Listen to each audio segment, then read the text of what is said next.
بسم الله الرحمن الرحيم وبه نستعين. به قال حدثنا عبد الله بن يوسف قال أخبرنا مالك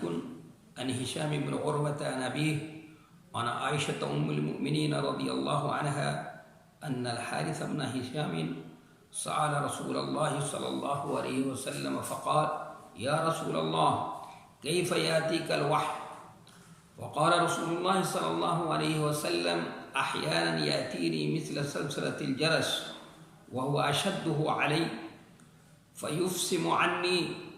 یا یفصم عنی یا یفصم عنی، تین طرح سے اس کو پڑھ سکتے ہیں. وقد وعیت عنہ ما قال وأحيانا يتمثل لي الملك رجلا فيكلمني فأعي ما يقول. قالت عائشة رضي الله عنها: ولقد رأيته ينزل عليه الوحي في اليوم الشديد البرد فيفصم عنه وإن جبينه ليتفصل عرقا أو كما قال صلی اللہ علیہ وسلم. اس حدیث کی تشریح سے پہلے کل جو حدیث پوری پڑھی گئی تھی، پہلی حدیث، پہلے اس کا پورا ترجمہ کر دیتا ہوں اور پھر اس حدیث سے جو باتیں ہمیں جو فائدہ حاصل ہوتا ہے، وہ فائدہ بھی رہ گیا تھا کل، وہ بھی بتا دیتا ہوں. حدیث کا ترجمہ پوری سند کے ساتھ کر دیتا ہوں تاکہ یہ صحیح رہے. کہ بہی قال حدثنا الحمیدی، کہ امام بخاری رحمۃ اللہ علیہ نے فرمایا کہ ہم سے ہمارے استاذ عبداللہ ابن زبیر حمیدی نے فرمایا، انہوں نے کہا کہ ہم سے سفیان ابن عیینہ رحمۃ اللہ علیہ نے فرمایا، اور انہوں نے کہا کہ ہم سے یحییٰ ابن سعید الانصاری نے فرمایا، اور انہوں نے کہا کہ مجھے محمد ابن ابراہیم التیمی نے خبر دی کہ انہوں نے علقمہ ابن وقاص لیثی کو سنا. وہ کہہ رہے تھے کہ میں نے عمر ابن خطاب رضی اللہ تعالیٰ عنہ کو منبر پر سنا. وہ فرما رہے تھے، وہ کہہ رہے تھے کہ میں نے رسول اللہ صلی اللہ علیہ وسلم کو سنا، آپ فرما رہے تھے کہ انما الاعمال بالنیات، بلا شبہ یا بے شک تمام اعمال، تمام طاعتوں کی صحت موقوف ہے نیت کے اوپر، اور در حقیقت انسان کے لیے وہی ہے جو اس نے نیت کی ہے. تو جس کی ہجرت دنیا کے لیے ہوگی، دنیا کو حاصل کرنے کے لیے، یا کسی عورت سے شادی کرنے کے لیے، تو اس کی ہجرت اسی کی طرف ہوگی جس کی طرف اس نے ہجرت کی ہے. یہ اس حدیث کا ترجمہ ہو گیا. وہ کل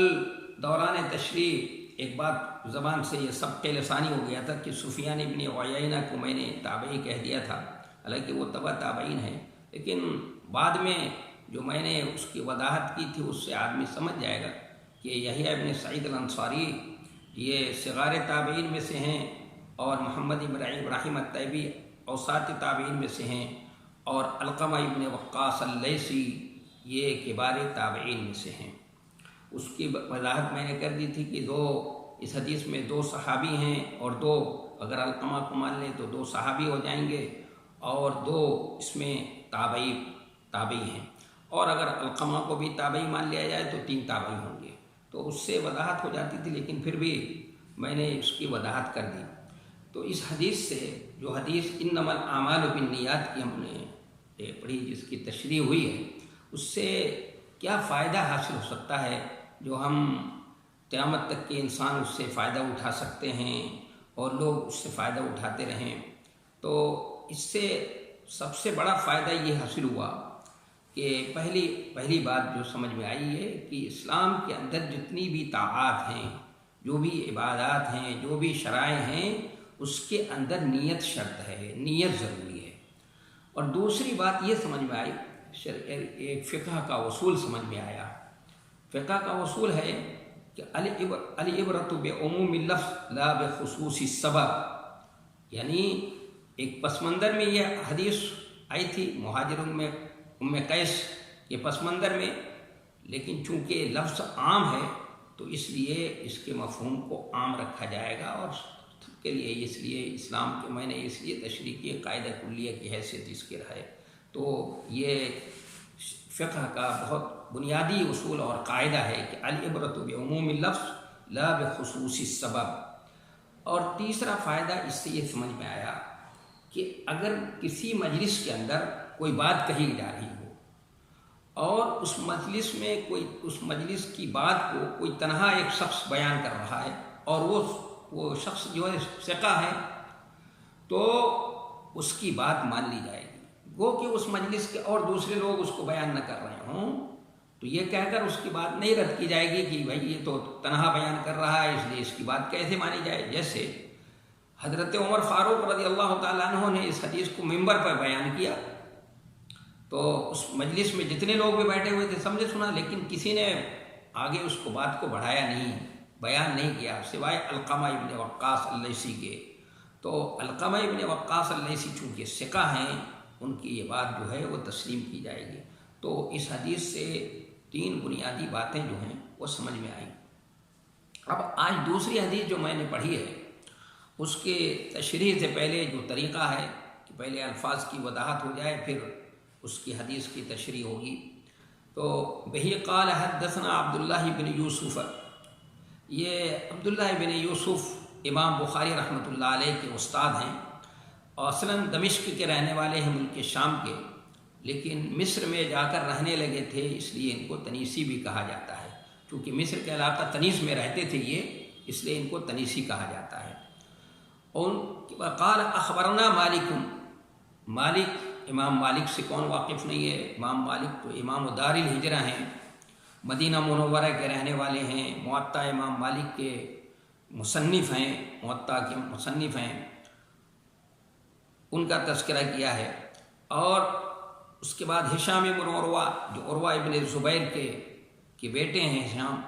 اور وہ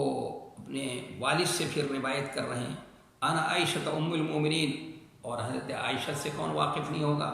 یہ تو نبی علیہ السلام کی زوج مطہرہ ہیں، ان کو ام المومنین کے لقب سے ام المومنین کہا ہے۔ ام المومنین نبی صلی اللہ علیہ وسلم کے ازواج مطہرات کو کہا جاتا ہے، اس لیے کہ قرآن میں ازواجہ امہاتہم، کہ نبی صلی اللہ علیہ وسلم کی بیویاں جو ہیں ان کی مائیں ہیں۔ تو ماں صرف اس حیثیت سے مائیں ہیں وہ کہ ان سے نبی صلی اللہ علیہ وسلم کے انتقال کے بعد شادی کرنا جائز نہیں ہے، اور دوسری چیزوں میں وہ بات نہیں ہوگی، یہ نہیں کہ ان سے پردہ نہیں ہوگا اور ان سے اور دوسرے احکام میں، بس صرف اس میں اس حیثیت سے وہ ماں ہیں۔ تو ان عائشہ ام المومنین رضی اللہ عنہا ان الحارث بن ہشام سأل رسول اللہ صلی اللہ علیہ وسلم، یہ حارث بن ہشام جو ہیں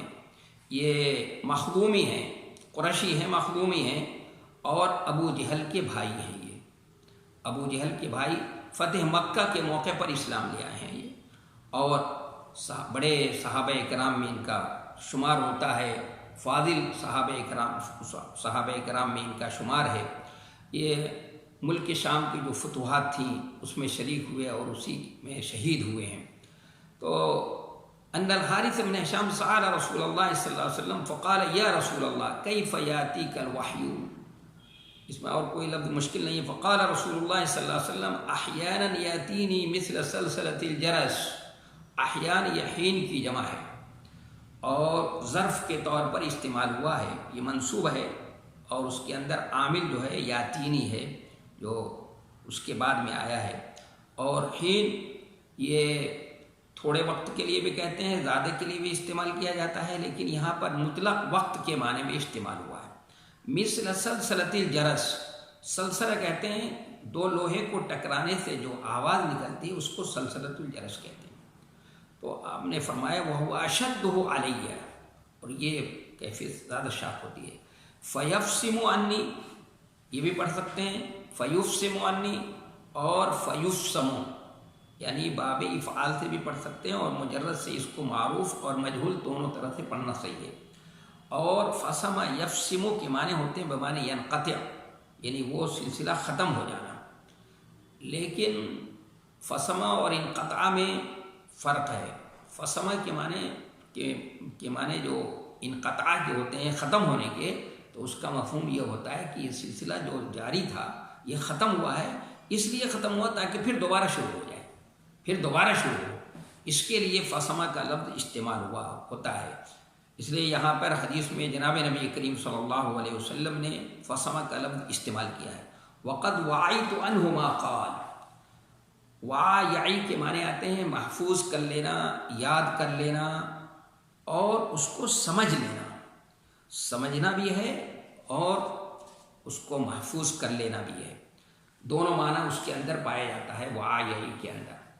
وَأَحْيَانًا يَتَمَثَّلُ لِي الْمَلَكُ رَجُلًا، پھر وہی حین کی جمع احیان یہاں پر بھی استعمال کیا ہے، اور یتمثل بمعنی یتصور کے معنی میں، یتشکل کہ صورت اختیار کر لیتا ہے۔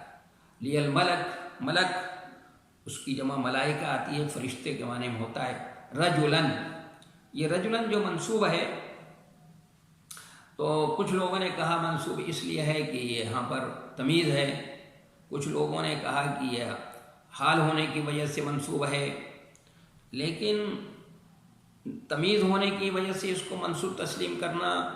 یا حال ہونے کی وجہ سے اس کو منصوب ماننا یہ بات صحیح نہیں ہے، محل نظر ہے، کیونکہ حال وہ چیز بنتی ہے عربی زبان میں، حال اس کو بناتے ہیں جس کے اندر تغیر ہو سکے، جس کے اندر تبدیلی ہو سکے، رجلن کے اندر تبدیلی نہیں ہو سکتی ہے، اور رجلن کو تمیز بنانا بھی صحیح نہیں یہاں پر، اس لیے کہ ابہام کیا ہے کہ جس ابہام کو دور کرنے کے لیے اس کو رجلن کو ہم تمیز بنائیں، اس لیے زیادہ بہتر یہ ہے کہ اس کو مفعول مطلق مانا جائے، یعنی اصل شکل یہ ہے یتمثل لی الملک مثل رجل یا مثل رجل، تو اس کو حذف کر دیا مثل کو، مثل کو، اور اس کو رجلن کو منصوب پڑھ دیا گیا، تو اس کو منصوب بے نظیر خافض بھی کہتے ہیں۔ فیکلمنی فاعی ما یقول، یہ وعی یہ لفظ گزر چکا ہے۔ قالت عائشۃ ولقد رأیت ینزل علیہ الوحی فی اليوم الشدید البرد، اس میں بھی کوئی لفظ ایسا مشکل نہیں ہے۔ فیفصم عنہ، یہ بھی لفظ گزر چکا ہے۔ وَإِنَّ جَبِينَهُ لَيَتَفَصَّدُ عَرَقًا، یتفصد عرقًا، یہ فصد کے معنی اصل میں عربی زبان میں ہوتے ہیں، فاسد خون کو نکالنے کے لیے رگ کاٹنے کو کہتے ہیں، فصد کھلوانا، اس کے سلسلے میں بے شمار حدیثیں ہیں اس کی فضیلت میں، فصد کے سلسلے میں، لیکن فصد کے معنی اصلاً ہوتے ہیں فاسد خون کو نکالنے کے لیے رگ کاٹنے کو کہتے ہیں، تو یہاں یہ معنی مراد لینا ممکن نہیں ہے، یہ اس معنی میں نہیں ہے، تو پھر یہاں پر فصد کا لفظ کیوں استعمال کیا گیا ہے؟ یہاں پر اس لیے استعمال کیا گیا جس طرح رگ کاٹنے سے خون تیزی سے اور کثرت سے بہنے لگتا ہے، اسی طرح نزول وحی کی شدت سے آپ کو پسینہ کثرت سے بہنے لگتا، جاری ہو جاتا تھا، بہنے لگتا تھا، یہ بتانا ہے۔ تو گویا تشبیہ کا معنی یہاں پر ملحوظ ہے، یہاں پر اس حدیث کے اندر جو ہے تشبیہ کا معنی ملحوظ ہے، وہ اس کا لغوی معنی یہاں پر ملحوظ نہیں ہے، تشبیہ کا معنی ملحوظ ہے۔ ارقن جو ہے یہ تمیز کے طور پر استعمال کیا ہے، یہ اس حدیث کے جو اندر الفاظ تھے اس الفاظ کی جو ہے تشریح ہو گئی۔ اب جو طریقہ ہے کہ پہلے اس حدیث کا پہلے ترجمہ ہوگا پھر اس کی تشریح، تو بہی قال حدثنا عبداللہ بن یوسف، کہتے ہیں امام بخاری رحمۃ اللہ علیہ نے فرمایا کہ ہم سے ہمارے استاد عبداللہ بن یوسف رحمۃ اللہ علیہ نے فرمایا، قال اخبرنا مالک، انہوں نے کہا کہ ہم سے امام مالک رحمۃ اللہ علیہ نے ہمیں خبر دی، اور انہوں نے ہشام بن عروہ کے طریق سے، اور ہشام بن عروہ نے اپنے والد محترم کے طریق سے، اور انہوں نے حضرت ام المومنین حضرت عائشہ کے طریق سے، کیا کہ حارث بن ہشام نے رسول اللہ صلی اللہ علیہ وسلم سے سوال کیا، فقال یا رسول اللہ،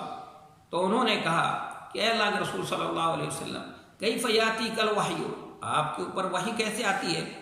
وحی کے آنے کی شکل کیا ہوتی ہے، یا وہی جو فرشتہ لے کر آتا ہے اس کی کیا شکل ہوتی ہے؟ فقال رسول اللہ صلی اللہ علیہ وسلم،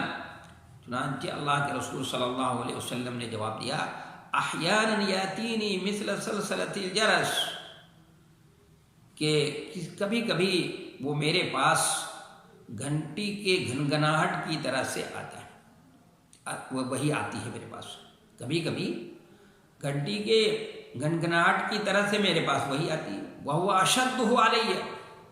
اور یہ وحی کی شکل جو ہے میرے اوپر سب سے زیادہ شاق ہوتی ہے، فیفصم عنی یا یفصم عنی یا یفصم عنی، چنانچہ وہ کیفیت مجھ سے دور ہوتی ہے جب کہ میں اس چیز کو پورے طور پر محفوظ کر لیتا ہوں، یاد کر لیتا ہوں جو فرشتے نے کہا ہوتا ہے۔ وعید عنہ ما قال، جو فرشتے نے کہا ہوتا ہے اس کو میں محفوظ کر لیتا ہوں اور یاد بھی کر لیتا ہوں۔ اور کبھی کبھی فرشتہ جو ہے میرے پاس انسان کی شکل میں آتا ہے، فیکلمنی، تو وہ مجھ سے روبرو گفتگو کرتا ہے، مجھ سے گفتگو کرتا ہے، فاعی ما یقول، تو میں اس کی بات کو محفوظ کر لیتا ہوں، میں محفوظ کر لیتا ہوں جو کچھ وہ کہتا ہے۔ قالت عائشہ رضی اللہ تعالیٰ عنہا، حضرت عائشہ رضی اللہ تعالیٰ عنہ فرماتی ہیں کہ میں نے آپ صلی اللہ علیہ وسلم کو دیکھا کہ سخت سردی کے دنوں پر آپ پر وحی کا نزول ہو رہا ہے، فیفصم عنہ، اور یہ سلسلہ ختم ہوا تو آپ کی پیشانی سے پسینے کی رو جاری ہو جاتی تھی، ایسے پسینہ کثرت بڑی تیزی کے ساتھ بہنے لگتا تھا، جیسے فسد کھول دی جائے تو خون بڑی تیزی کے ساتھ فوارے کی طرح اٹھنے لگتا ہے، بہنے لگتا ہے، اس طرح سے پسینہ آپ کی پیشانی سے کی رو سے جو ہے پیشانی سے جاری ہو جاتا تھا۔ یہ اس حدیث کا ترجمہ ہے، لیکن ظاہر ہے یہ حدیث ترجمے سے تو بات سمجھ میں آتی نہیں ہے۔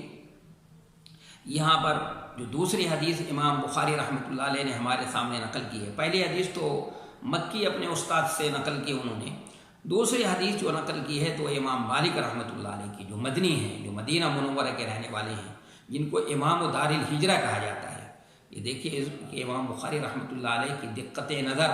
کہ پہلے اپنی کتاب میں ایک مکی استاد کی حدیث کو جگہ دی ہے، پھر دوسرے نمبر پہ اپنے مدنی استاد کا حدیث کا تذکرہ کیا ہے، اس لیے یہ حدیث ہمارے سامنے انہوں نے نقل کی ہے۔ اور جو ام المومنین حضرت عائشہ رضی اللہ تعالیٰ عنہ کی طریق سے حضرت عائشہ رضی اللہ تعالیٰ عنہ بیان کرتی ہیں کہ حارث ابن ہشام رضی اللہ تعالیٰ عنہ وارضاہ نے رسول اللہ صلی اللہ علیہ وسلم سے سوال کیا، اور آپ صلی اللہ علیہ وسلم سے لوگ آ کر صحابہ کرام سوال کرتے ہی تھے،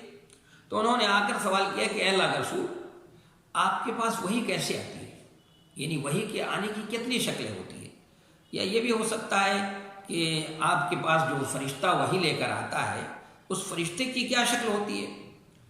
دونوں شکلیں، دونوں باتیں ہو سکتی ہیں، دونوں احتمال ہیں یہاں پر کہ آپ کے پاس وحی، تو آپ صلی اللہ علیہ وسلم نے جواب دیا کہ کبھی کبھی تو میرے پاس وحی جو ہے وہ گھنٹی کے گھنگھناہٹ کی طرح سے آتی ہے۔ آپ صلی اللہ علیہ وسلم نے یہاں پر ان کے سوال کا جواب دیتے ہوئے یہ فرمایا، پہلی شکل یہ بتائی کہ کبھی کبھی جو میرے پاس وحی آتی ہے وہ گھنٹی کے گھنگھناہٹ کی طرح سے آتی ہے۔ آپ صلی اللہ علیہ وسلم نے یہاں پر پہلی بات تو یہ سمجھنے کی ہے کہ وہی گھنٹی کی آواز سے تشبیہ دی ہے آپ صلی اللہ علیہ وسلم نے، گھنٹی کی آواز سے تشبیہ دی آپ صلی اللہ علیہ وسلم نے، حالانکہ وہی تو ایک قابل تعریف چیز ہے، بہت محمود چیز، قابل تعریف چیز ہے، اور جبکہ گھنٹی کی آواز یہ تو ایک قابل مذمت چیز ہے، مذموم چیز ہے، اس لیے کہ حدیث میں گھنٹی کی آواز کو شیطان کی بانسری کہا گیا ہے۔ مسلم کی بھی روایت ہے، ابو داؤد میں بھی روایت ہے کہ الجرس مزمار الشیطان، کہ گھنٹی جو ہے یہ شیطان کی بانسری ہے، تو شیطان کی بانسری اس کو کہا گیا گھنٹی کو۔ تو ایک محمود چیز کو مذموم چیز سے تشبیہ دینا سمجھ میں بات نہیں آتی ہے، یہ بات تو سمجھ میں نہیں آ رہی ہے کہ ایک مذموم چیز تھی اور ایک محمود چیز ہے، اس کو اس چیز سے تشبیہ دیا جا رہا ہے۔ تو اصل میں اس لیے یہ ذہنوں میں اشکال اس لیے پیدا ہوتا ہے کہ جو لوگ بلاغت کو، جن لوگوں نے بلاغت کو اچھی طرح سے نہیں پڑھا ہے اور بلاغت کا جن کے پاس ذوق نہیں ہے، وہ تو ظاہر ہے اس طرح کے سوالات کر سکتے ہیں، ان کے ذہنوں میں اس طرح کے سوال ہو سکتا ہے، لیکن جنہوں نے بلاغت کو اچھی طرح سے پڑھا ہے، اس کو جذب کر لیا ہے اور سمجھ گئے ہیں، کیونکہ بلاغت کا فن قرآن اور حدیث کو سمجھنے ہی کے لیے وجود میں آیا، وہ فن وجود ہی میں آیا اسی لیے کہ تاکہ قرآن و حدیث کو سمجھا جائے۔ تو اس کا جواب آسان ہے، اس کا جواب یہ دیں گے کہ تشبیہ جو دی جاتی ہے تو اس میں مشبہ اور مشبہ بہ میں برابری مقصود نہیں ہوتی ہے۔ مثلا میں کسی کو کہوں کسی سے کہ انت کالاسد، کہ تم شیر کی طرح ہو، تو یہ مطلب نہیں ہوتا ہے کہ وہ بالکل شیر کی طرح ہے، اس کے چہرہ بھی اسی طرح سے ہے، اس کا پنجہ بھی اسی طرح سے ہے، نہیں، بلکہ صرف کیا ہے، کس چیز میں تشبیہ دے رہا ہے، اس کی طاقت اور قوت کے اعتبار سے، طاقت اور قوت کے ایک پہلو، ایک صفت میں اشتراک ہے، اس اشتراک کو بتانے کے لیے۔ تو یہاں پر بھی تشبیہ مشبہ اور مشبہ بہ میں یعنی برابری مقصود نہیں ہے، بلکہ کسی ایک صفت میں اشتراک کافی ہوتا ہے۔ تو یہاں تشبیہ کے اگر مقصود کیا ہے، یہاں پر یہاں صرف آواز کے تسلسل کو بتانا ہے کہ جیسے گھنٹی کی آواز ہوتی ہے تو اس میں ایک تسلسل ہوتا ہے، مسلسل وہ آواز آتی رہتی ہے۔ تو یہ جو آپ کے پاس وہی آتی تھی شکل میں، گھنٹی کی گھنگھناہٹ کی شکل میں، تو اس کی آواز بھی بالکل مسلسل وہ آواز ہوتی تھی، وہ تسلسل کے ساتھ وہ آواز ہوتی تھی، اس کا تسلسل قائم رہتا تھا مسلسل۔ اس حیثیت سے تشبیہ دینا مقصود ہے۔ اس لیے جناب نبی کریم صلی اللہ علیہ وسلم نے یہاں پر اس طرح تشبیہ دے کر ہمیں سمجھا دیا کہ احیانا یاتینی مثل سلسلۃ الجرس، کہ کبھی کبھی وہ گھنٹی کے بجنے کی، گھنٹی کی گھنگھناہٹ کی طرح سے میرے پاس وہ آتی ہے، وہ گھنٹی کے گھنگھناہٹ کی طرح سے آتی ہے۔ تو میں نے بتا دیا کہ یہ اس میں جو ہمارے ذہنوں میں اشکال پیدا ہو رہا تھا، اس اشکال کا میں نے جواب دے دیا۔ اور دوسرے اعتبار سے بھی علامہ ابن حجر عسقلانی رحمۃ اللہ علیہ نے اس کو دوسرے انداز سے جواب دیا، یہ کہ گھنٹی کے اندر ایک چیز تلذذ ہے اور ایک ہے قوت و طاقت۔ تو یہاں تلذذ کے اعتبار سے تشبیہ دینا مقصود نہیں ہے، بلکہ طاقت اور قوت کے اعتبار سے۔ لیکن جو میں نے وضاحت کی ہے اس سے میرا خیال ہے سمجھ میں بات آ گئی ہوگی کہ یہاں پر تشبیہ کا مقصود جو ہے آواز، گھنٹی کی آواز کا تسلسل جس طرح ہوتا ہے، تو وہ بھی وہی جو آتی تھی اس شکل میں آپ کے پاس، تو اسی تسلسل کے ساتھ آتی تھی۔ تو اب یہ سوال ہوتا ہے کہ یہ جو آواز ہوتی تھی، جو آپ پر اور مسلسل یہ آواز ہوتی تھی، یہ آواز کیسی تھی؟ تو بعض لوگوں نے کہا کہ فرشتے کے پر کے ٹکرانے کی آواز تھی، کیونکہ فرشتے کے پر ٹکراتے تھے آپس میں۔ فرشتے حضرت جبریل علیہ السلام کو اللہ تبارک و تعالیٰ نے بازو بھی عطا فرمائے، تو ان کے بازوؤں کے ٹکرانے کی آواز ہے۔ لیکن یہ بات جو ہے محل نظر ہے۔ زیادہ صحیح بات یہ ہے، جیسے کہ صحیح حدیثوں سے ثابت ہے، حضرت نواس بن سمعان رضی اللہ تعالیٰ عنہ کی روایت ہے، معجم طبرانی میں بھی ہے، کہ اللہ تبارک و تعالیٰ آسمان پہ تکلم فرماتا ہے۔ جب وحی کا نزول ہوتا تو اللہ تبارک و تعالیٰ تکلم فرماتا، تو آسمان پر ایک طرح کا زلزلہ آ جاتا، سارے فرشتے جو ہیں بے ہوش ہو جاتے۔ سب سے پہلے ہوش آتا تو حضرت جبریل علیہ السلام کو ہوش آتا، تو وہ پھر وحی کو لے کر چلتے۔ تو فرشتے پوچھتے کیا فرمایا، فرشتوں کو جب ہوش آتا پوچھتے کیا فرمایا اللہ نے، تو وہ فرماتے کہ اللہ نے خیر فرمایا ہے۔ تو یہ اللہ کے تکلم کی آواز ہے، کہ چونکہ اللہ کے تکلم کی آواز جو ہے وہ بھی مسلسل ہوتی ہے، ہمہ جہت ہوتی ہے، اس میں بھی کوئی مخصوص جہت نہیں۔ اس لیے اس طرح سے تشبیہ دے کر جناب نبی کریم صلی اللہ علیہ وسلم نے سمجھا دیا کہ جیسے گھنٹی کی گھنگھناہٹ کی آواز میں تسلسل ہوتا ہے، اس کی کوئی جہت متعین نہیں ہوتی ہے، اسی طرح اللہ کی اس تکلم کی آواز بھی میرے پاس آتی تھی، تو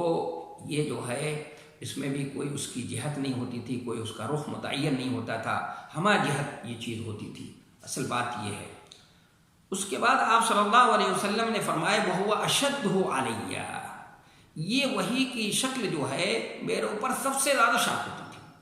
یعنی وحی کی جتنی بھی شکلیں، جتنی قسمیں بیان کی گئی، 7 قسمیں بیان کی گئی، 7 قسمیں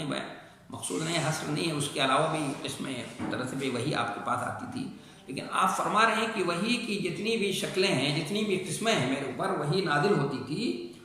وہ ان میں سب سے زیادہ یہ شاق، یعنی ساری شکلیں میں مشقت ہوتی تھی، مجھے پریشانی ہوتی تھی، چونکہ وہی بذات خود جو ہے وہ بہت ثقیل چیز ہے۔ یہ قرآن نے خود کہا ہے اِنَّا سَنُلْقِي عَلَيْكَ قَوْلًا ثَقِيلًا، یہ ہم قول ثقیل آپ کے اوپر نازل کریں گے۔ اور قرآن میں دوسری ہے لَوْ أَنزَلْنَا هَذَا الْقُرْآنَ عَلَى جَبَلٍ لَرَأَيْتَهُ خَاشِعًا مُتَصَدِّعًا مِنْ خَشْيَةِ اللَّهِ، تو یہ کیونکہ تو خود قول ثقیل ہے، اور اس پر پہاڑ پہ اگر قرآن کو نازل کر دیا جائے تو وہ بھی ریزے ریزے ہو جاتا، تو آپ صلی اللہ علیہ وسلم بھی اس میں مشقت محسوس کرتے تھے، اس لیے آتا ہے کہ آپ صلی اللہ علیہ وسلم جب بھی وحی کا نزول ہوتا تھا تو آپ صلی اللہ علیہ وسلم تاب اور کلفت محسوس کیا کرتے تھے، لیکن یہ وحی کی شکل جو ہے آپ کے اوپر سب سے زیادہ شاق تھی۔ تو اب اس کے شاق ہونے کی وجہ کیا تھی، سب سے زیادہ شاق ہونے کی؟ تو اصل اس کی وجہ یہ ہے کہ کچھ لوگوں نے یہ کہا ہے کہ چونکہ وہ تسلسل ہوتا تھا اور شہد کی مکھی کی بھنبھناہٹ کی طرح آواز ہوتی تھی، سمجھنے میں پریشانی، اگر یہ بات صحیح نہیں ہے۔ اس لیے صحیح نہیں ہے کہ اگر اس طرح کی بات ہوتی، ایسی بات ہوتی، تو پھر پسینے میں شرابور ہونا، پسینے میں پسینے ہو جانا، آپ کے چہرے کا رنگ بدل جانا، ایسا تو نہیں ہوتا۔ آدمی کوئی بات نہیں سمجھ میں آ رہی تو چہرے کا رنگ بدل جائے اور اس پسینے میں شرابور ہو جائے، ایسا نہیں ہوتا۔ بات صحیح اصل یہ ہے کہ اللہ کے تکلم کی آواز جبریل امین علیہ السلام آپ کے پاس لے کر آ رہے ہیں بغیر کسی واسطے کے۔ اب کس طرح سے لا رہے ہیں، اب ہمیں اس میں بحث میں نہیں پڑنا ہے، کیونکہ اس سلسلے میں حدیث خاموش ہے۔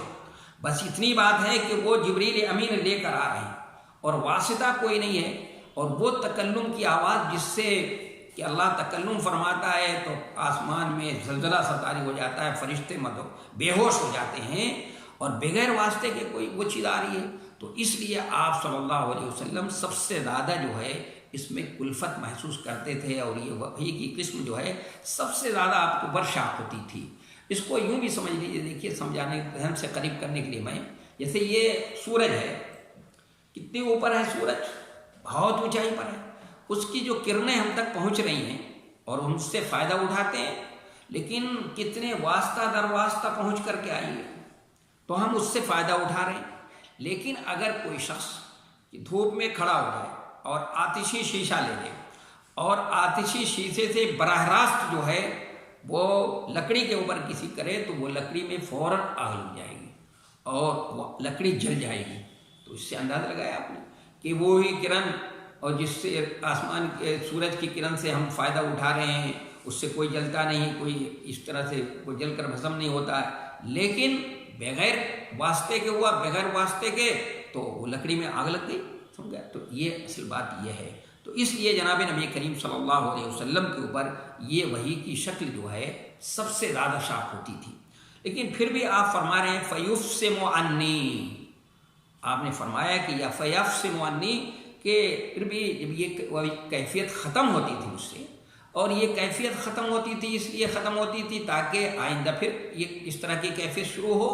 اس لیے ختم ہوتی تھی۔ تو حال یہ ہوتا تھا کہ فرشتے نے جو کچھ بھی کہا ہوتا، جو بھی میں بالکل محفوظ کر لیتا تھا اس کو، جو فرشتے نے کہا محفوظ کر لیتا تھا، یعنی وہ کیفیت ختم ہوتی تھی تب میں اس کو محفوظ کر لیتا تھا۔ یہاں پر نبی علیہ السلام نے فعل ماضی کا صیغہ استعمال، وقد اعیت عنہ، یعنی یہ کیفیت جب رہتی تھی تو اس وقت نہیں محفوظ کرتا تھا۔ محفوظ کس وقت کرتا تھا؟ بس آپ کا کام تھا یہ کہ غور سے سن لیں، لیکن محفوظ کرا دینا، اس کو یاد کرا دینا، اس کو سمجھانے کی صلاحیت پیدا کر دینا، اس اللہ کا کام تھا۔ اللہ تعالیٰ نے آپ کو حکم دیا تھا کہ لا تحرک بہ لسانک لتعجل بہ ان علینا جمعہ وقرآنہ فاذا قرأناہ فاتبع قرآنہ ثم ان علینا بیانہ۔ تو اللہ تبارک و تعالیٰ نے خود ہی اپنی ذمہ داری لی تھی۔ تو یہاں پر یہ کیفیت جب ختم ہو جاتی تھی تو آپ فرشتے نے جو کچھ کہا ہوتا اس کو سمجھ لیتے تھے آپ، لیکن وہ دوسری شکل آپ نے جو فرمائی، کبھی کبھی فرشتہ میرے پاس آتا ہے تو انسان کی شکل میں آتا ہے اور وہ مجھ سے بات کرتا ہے، اور انسان جیسے ایک دوسرے سے بات کرتا ہے، تو جیسے جیسے انسان کو ایک بات کرتا ہے، ایک دوسرے سے کوئی بات کہتا ہے، وہ بات سمجھ جاتا ہے۔ تو یہاں پر آپ صلی اللہ علیہ وسلم نے فرمایا فَأَعِي مَا يَقُولُ، تو میں اس کی بات کو کیا کرتا ہوں، سمجھ لیتا ہوں، یعنی جیسے بات ہو رہی ہے، وہ مجھ سے کچھ کہتا ہے، میں اس کی بات سمجھ لیتا ہوں، پھر میں کچھ کہتا ہوں تو وہ میری بات سمجھ لیتا ہے۔ یہ جیسے گفتگو ہوتی ہے باہم تو اس طرح ہوتا ہے۔ تو یہاں پر نبی علیہ السلام نے فعل مضارع استعمال کیا، اور پہلی والی شکل میں جو آپ نے فعل ماضی استعمال کیا، تو اس میں نقطہ یہی ہے کہ پہلی شکل میں جب وہ کیفیت ختم ہو جاتی ہے تو میں اس کو سمجھ لیتا ہوں اور جو کچھ فرشتہ کہہ ہوتا محفوظ کر لیتا، اور یہ جب انسان کی شکل میں آتا ہے تو میں اس کی بات کو جیسے بھی کہتا ہے، کہنے کے ساتھ ساتھ ہی جیسے انسان کسی انسان سے بات کرتا ہے تو اس کی بات کو سمجھتے چلتا ہے، محفوظ کرتے ہوئے چلتا ہے، اسی طرح میں بھی محفوظ کر لیتا ہوں۔